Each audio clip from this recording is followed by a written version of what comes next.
Olá, bem-vindo a mais um episódio do podcast Eu, Antifrágil.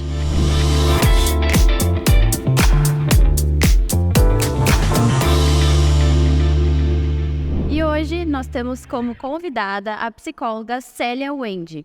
Bem-vinda, Célia. Obrigada, foi um prazer estar aqui hoje. Que bom.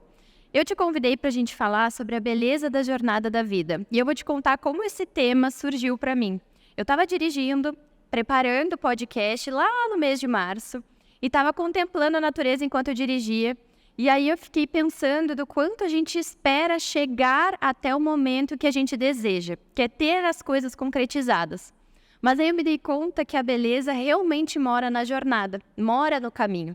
E aí, desde março, eu separei esse tema para conversar e te escolhi para você conversar comigo sobre isso, para a gente poder abrir os horizontes, abrir a mente de quem está nos ouvindo, para que essa pessoa possa identificar na sua vida que a beleza mora realmente no seu caminhar, no dia a dia. Me conta, como é que a gente pode enxergar isso, que às vezes é tão difícil? Bom, esse é um tema incrível e eu costumo sempre pensar sobre isso. Uma vez, C.S. Lewis, ele citou e ele dizia assim, eu pensava que nós seguíamos caminhos já feitos, mas parece que não os há. O ir é que faz o caminho. E se toda vez a gente esperar, eu vou ser feliz quando eu casar, eu vou ser feliz quando eu formar na faculdade, eu vou ser feliz quando eu ganhar aquela promoção no trabalho ou fazer uma viagem, a gente nunca vai conseguir ser feliz. E no dia a dia, quando a gente consegue perceber que o extraordinário também está no comum, a gente consegue perceber a beleza das coisas. Primeiro, a vida não é uma fábrica de realização de desejos. Segundo, a vida não é uma festa de aniversário que todo mundo vai estar cantando parabéns para você. E a gente tem que entender que o real, a diferença do real versus o ideal. E quando a gente consegue perceber a beleza das pequenas coisas, o extraordinário no dia a dia, tudo começa a fazer mais sentido. Por exemplo, no nosso dia a dia, às vezes a gente não consegue perceber, a gente não tem tempo. Nós vivemos numa sociedade imediatista, onde nós não temos mais tempo. Não temos tempo para a nossa família, não temos tempo para servir, para os amigos, não temos tempo para os filhos, para o esposo. E aí, quando a gente vai perceber, a vida já passou. A gente está vivendo muito no automático, né? E isso até me recorda algo que eu vivi recente, que foi... Olha que simples, né? Eu fui fazer um exame de sangue e eu já tinha feito a transição da minha clínica, da venda da clínica, para o início do podcast, né? Eu estava preparando ele antes do lançamento. E eu fui fazer um exame de sangue, normal, coisa que todo mundo faz. Só que eu sempre ia fazer o exame de sangue, saía correndo, pegava aquele cafezinho que eles oferecem, ia tomando, dirigindo, aquela correria. E aí, esses dias que eu fui fazer, eu sentei no local, no laboratório, eu degustei o café. Quando eu saí do local, eu senti o vento tocar na minha pele e eu fiquei assim, sabe? O que está acontecendo? Há quanto tempo eu não sentia isso? E aí isso me remete tanto à questão de vivermos o automático e a gente não ter esse tempo que você relatou, mas também do quanto a gente precisa enxergar a beleza da vida, sentir a vida, né? Porque a gente fica só no foco do que vai acontecer, das coisas que estão por vir e esquece de ver que a gente está vivendo, né? De sentir as pequenas coisas. Exatamente. E quando a gente começa a perceber isso de forma mais consciente, nós vamos mudar os hábitos. Porque senão a gente sempre vai justificar. Eu não tenho tempo, eu não vou conseguir fazer. Só que quando acontece alguma catástrofe, alguma coisa assim que move a nossa vida, primeiro porque a morte ela não pede licença para entrar, né? Ela não dá avisos. Mas quando chega uma situação assim mais impactante, é que a gente pensa, poxa, eu poderia ter feito diferente. Eu poderia ter levado os meus filhos na pracinha no final de semana para poder brincar. Eu poderia ter aceitado o café da minha amiga, faz tanto tempo que eu não a vi, sabe? Então a gente vai percebendo que tem sim como a gente encaixar no nosso cotidiano, na nossa vida comum, situações ou movimentos que a gente pode fazer para com que a gente tenha essa percepção que a gente pode viver a vida e não sobreviver. Porque hoje é assim, eu acordo, aí eu vou trabalhar, aí eu volto, almoço, vou trabalhar e só vira um ciclo. um ciclo que se repete. E aí, às vezes, a gente pergunta, poxa, a vida é isso? Qual é o sentido da vida? Eu não estou fazendo nada além de trabalhar. Nada de diferente. Nada de diferente. Mas não precisa ser o extraordinário que a gente idealiza. Pode ser, sim, nas pequenas coisas da vida. Eu fico até feliz da gente estar conversando sobre isso, porque uma das coisas que me motivou a fazer o podcast é proporcionar conhecimento para que as pessoas despertem o seu autoconhecimento, né? Se conheçam mais. E toda vez que a gente entra nesse bate-papo e as pessoas se permitem ouvir, porque muitas pessoas também não querem ouvir, né? Não querem se abrir para isso. Mas toda vez que a gente se abre para olhar essas situações, a gente cresce e evolui, né? E outra coisa que eu acho também que nos remete muito a essa... É uma briga mental, eu acho, né? Você pode me confirmar isso. As redes sociais. Porque quando você abre ali as redes sociais, você vê muitas conquistas, mas você não vê a jornada. E aí quem está na jornada, não conquistou ainda, se frustra. Porque pensa, poxa, e eu? Né? Tá tão difícil aqui para mim, tá tão complicado, essa jornada tá tão dura, tô tão na rotina. E aí como é que a gente pode lidar com isso, né? Nossa, perfeita essa colocação, porque eu estava pensando isso hoje pela manhã, antes de vir, né, para cá. A rede social, ela promove isso do líquido, né? Nós vivemos hoje, né, uma sociedade muito líquida, que é muito de mostrar para o outro. É uma briga entre ser versus ter.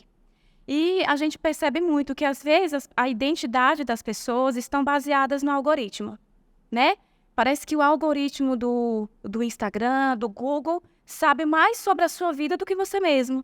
Porque você mostra aquilo que você acha que é bonito para o outro. E esquece de avaliar que tem movimentos internos que precisam ser melhorados para você se descobrir, para você ter uma vida plena. Por exemplo, a gente sempre quer mostrar que está tudo bem, mas às vezes a gente não cuida da saúde, não pratica uma atividade física, a gente não cuida da alimentação, não tira um tempo de qualidade para a família, não tira um tempo de qualidade para o sono. E depois a gente reclama, poxa, mas eu me sinto tão mal. Mas é o hábito, é os comportamentos que a gente vem tendo que faz com que, às vezes, parece que as coisas não estão funcionando. E toda vez que a gente tira os olhos da nossa vida e volta os olhos para o outro, a gente se desconecta da nossa jornada, né? Então, o quanto é importante a gente estar sempre, né, voltando os nossos olhos para a nossa vida, no que a gente pode melhorar, no que a gente pode viver, para que realmente a gente viva essa beleza da vida, né, nessa jornada. E aí, o que acontece? A gente começa a reclamar por coisas bobas, criticamos demais o corpo, criticamos demais as coisas, não percebemos as pequenas coisas mesmo que a gente já conquistou ou que a gente pode desenvolver. Então, fica tudo sobre o que eu não tenho ainda, ou tudo o que a comparação do social, todo mundo tem, eu não tenho, né? E aí a gente fica naquilo, eu preciso sempre mostrar para o outro, eu preciso sempre reter, eu preciso ganhar dinheiro, eu preciso produzir, né? A gente vive num movimento imediatista mesmo de produzir, e é aí que a gente vai se perdendo de si mesmo. E não existe nada pior na vida do que a gente perder de si mesmo, porque você pode estar no melhor banquete e ainda assim se sentir a pessoa mais infeliz do mundo. Então, quando a gente consegue voltar... você está perdido de si mesmo, ainda dá tempo de voltar o caminho e ir fazendo novas, né, perspectivas para a sua vida. É reconectar, você se perceber. Porque quando a gente não consegue se perceber, aí é muito difícil. Aí a gente vai questionar. E que está tudo bem, às vezes, a gente questionar, porque a vida não é uma receita de bolo. A gente vai questionar, a gente vai ter crise, algumas coisas não vão dar certo mesmo. Mas aí, quando a gente vai trazendo essa questão de reconectar, aí a gente vai trazendo de volta aquilo que é do lugar. Nós não precisamos ser nada além daquilo que somos. Tem até um termo que fala máscara social, né? Toda vez que a gente precisa usar essa máscara social, que todos nós já usamos atualmente ou usaremos, né? Você se desconecta de si porque você tenta ser algo que os outros querem que você seja ou se encaixar em um determinado grupo para ser aceito, mas você não está vivendo a sua real identidade, quem você é. E muitas vezes por não ter esse autoconhecimento e também essa noção do que é a jornada da vida, né? E a jornada da vida, ela vai muito mais que os algoritmos, vai muito mais de de ser aceito por todo mundo, porque isso é impossível, né? A gente ser aceito por todo mundo. Vai muito mais do que a gente carregar personalidades que não fazem parte de nós. Então, a jornada da vida, o caminho, o seguir esse caminho, ele pode ter propósito quando a gente consegue enxergar que a vida pode ter um propósito maior, né? De que somente trabalhar e somente produzir, que a gente pode viver com leveza, sim. Que se a gente não sabe ainda, nós podemos aprender formas, né? Que pequenas coisas são grandes coisas. Então, a gente vai aprendendo aos pouquinhos. Ok, eu tô perdido, não sei o que fazer. Ok, vamos começar de novo, né? E a verdadeira beleza, né, ela se encontra na gente, dentro da gente, no que a gente é, né? Porque muitas pessoas são lindas por fora, mas por dentro você não sente essa real beleza, né? Essa coisa que conecta, essa essência, né? Essa luz que a gente chama, essa energia.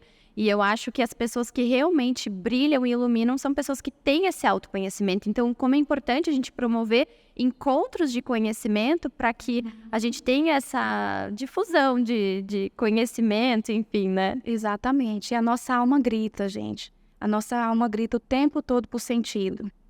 E a gente não pode se dispersar, porque senão o sentido se esvai. Então, a gente não vamos esperar, né, a morte bater na nossa porta para a gente perceber que realmente pode ter um sentido, que a gente pode se tirar um finzinho da tarde para tomar um café com os pais, né, que a gente pode aproveitar os filhos, que a gente pode aproveitar os amigos, que a gente pode fortificar a nossa fé, né, ver aquilo que dá esperança para a gente, aquilo que dá um sentido a mais. Então, esse despertar, dar novos significados, que vai fazer toda a diferença. Que bom. Fico feliz por te ter aqui hoje por esse bate-papo. E se a gente pudesse definir nosso bate-papo, uma mensagem para quem está nos ouvindo, algo que motive, o que você diria? Esperança. Eu diria esperança. Porque a esperança, né, e a fé é justamente por aquilo que a gente não vê. E, às vezes, as respostas não vão ser respostas visíveis, né, na nossa vida. Vai ser de acontecimentos, de movimentos através de tudo aquilo que a gente aprende no invisível.